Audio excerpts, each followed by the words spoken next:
Pria ini sering mengganggu istri orang di Jawa Tengah, diculik, disekap, dan disetrum. Berikut kronologinya.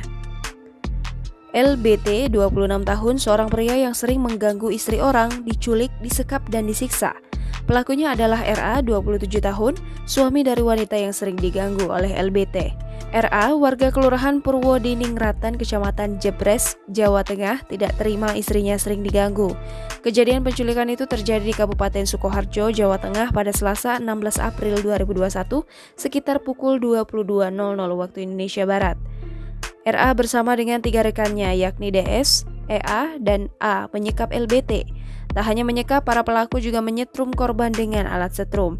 Kapolres Sukoharjo AKBP Bambang Yugo Pamungkas mengatakan penyekapan itu berawal dari RA yang tak terima karena istrinya diganggu oleh korban LBT.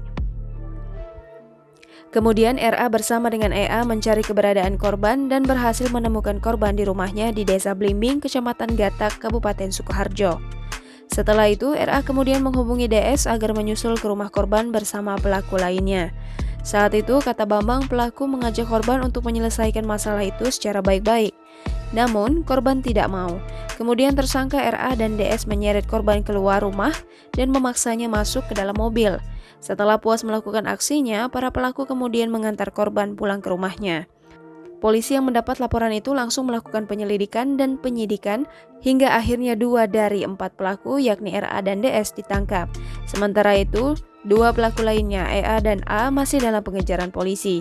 Atas perbuatannya, kedua pelaku saat ini sudah ditahan di Polres Sukoharjo. Kedua pelaku diancam pasal 328 dan pasal 170, pasal 351 KUHP dengan hukuman 12 tahun penjara. Jangan lupa subscribe, share, komen, dan like ya.